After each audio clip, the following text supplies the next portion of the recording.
Welcome to a new video lecture. We are going to discuss in this video about the motion with constant speed along a straight line. That is, you can call it the rectilinear uniform motion.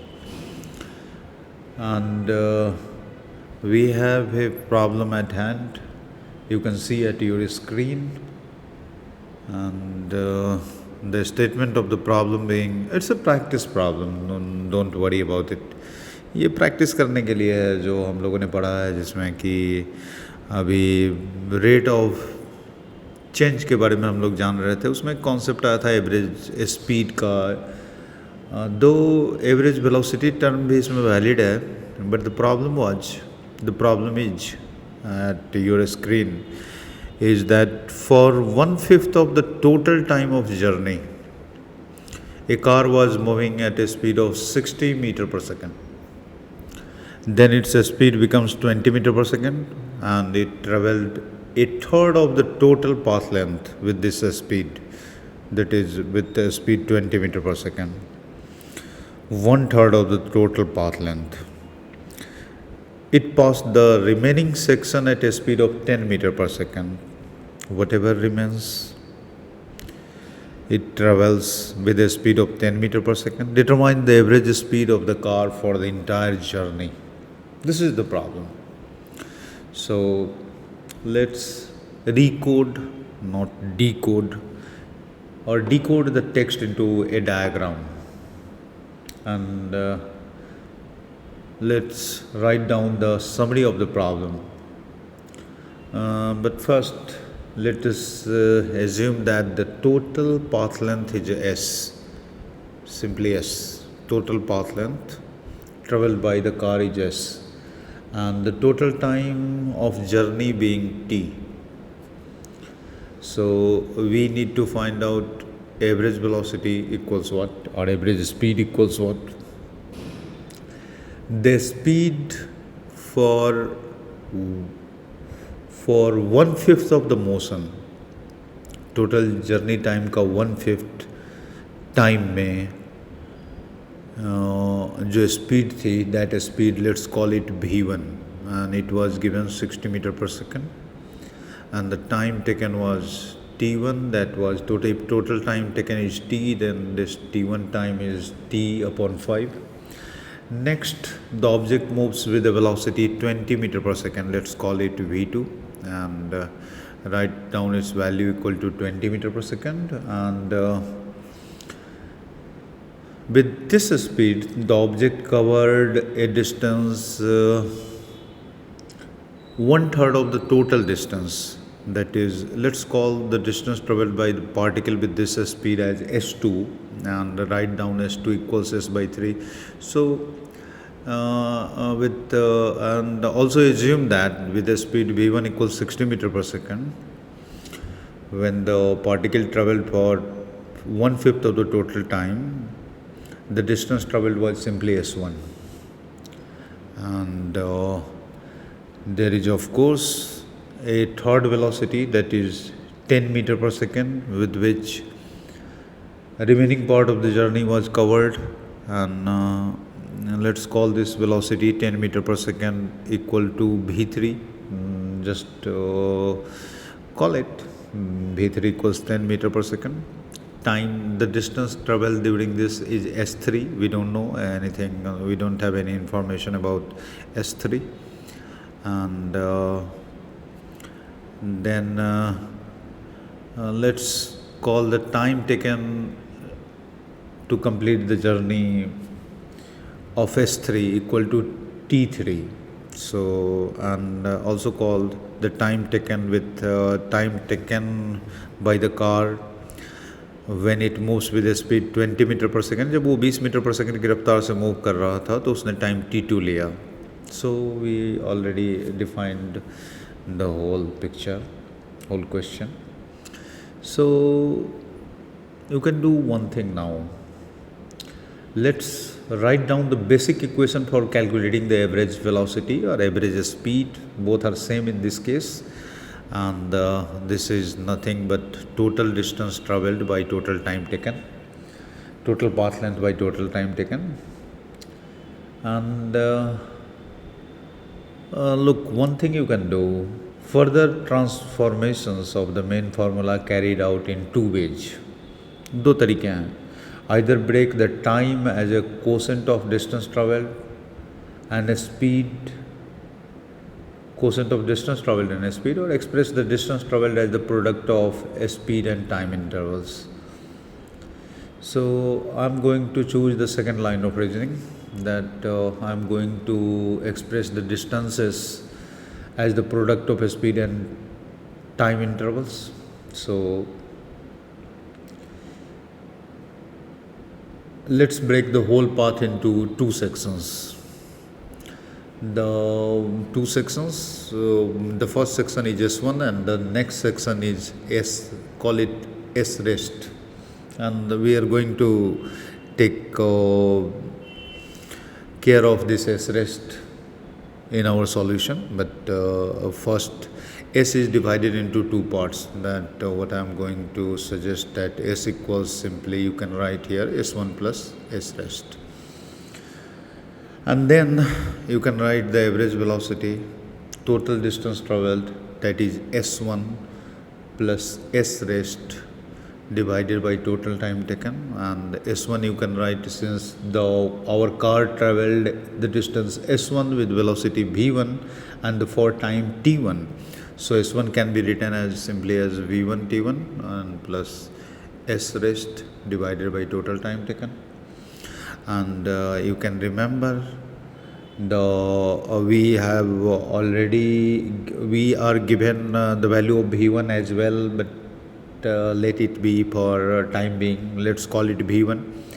But one thing you can do, you can write T1 equals T by 5, so that you can write this thing, the first term, as V1 multiplied by T1 by 5, T by 5 divided by T will be simply 1 by 1, simply becomes 1 by 5. So you can write the first term as 1 by 5 V1 plus S rest divided by T.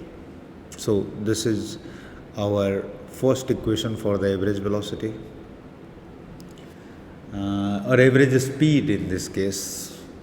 So now let's express S rest in terms of time intervals of motion. And you can write here S rest is composed of S2 and S3. So you can write simply like S rest will be equal to S2 plus S3. Three different velocities are involved. So S2 here is the distance traveled in time T2 and S3 is the distance traveled with the speed V3 in time T3. So S1 can be written as simply as 1/3 of the S, because we don't have the time for this, but it was given that with velocity V2 the distance traveled by car is S2, and S2 was 1/3 of the total distance traveled. So you can write S2 equals S by 3 and write down S3, since we are nothing is provided about S3 speed except the speed. So write down it as the product of velocity and time, that is V3 plus V3 T3. And you will remember that this time T3 is equal to total time minus T1 plus T2, that is T1 minus T2, that is the total time T, and T1 and T2 को subtract कर दें total time में से, तो हमें T3 time मिल जाएगा. That means you are going to write something like S rest will be equal to S upon 3 plus V3 multiplied by T minus T1 minus T2. And now we can further express S3 like as following, like this term is S by 3 plus V3 T minus T by 5. T1 is T by 5 simply. So T minus T1, that is T minus T by 5, and it will become 4 by 5 T. And what will be T2? T2 is distance traveled by a speed, and distance traveled was given, and that was S by 3 divided by a speed for it was also given V2. So you can write an equation S rest equals this. This is your second equation, and the entire path can be expressed as the product of average velocity for the entire time of motion. That is, you can write S equals average velocity divided by total time taken during the journey. And I am suggesting to express S in terms of V average multiplied by time taken. So that you can write here like S rest, that will be equal to S by 3, that is 1 by 3, and in place of S you can write V average multiplied by T plus V3 of course, and the first term we can do nothing, so write down like this 4 by 5T minus S by 3. So S is, I suggest you to write S equals V average multiplied by 3 divided by 3 V2. So you can write something like that. And since we have from equation 1 V average, here V average equals 1 by 5 V1 plus S rest divided by, try to find out the value of S rest from here, from the first equation. And if you can do this, you already have V average equals V1 by 5, V1 is given, plus S rest divided by T. And if you try to find the value of S rest from here, you will get V average minus V1 by 5 multiplied by T equals S rest. So just put the value of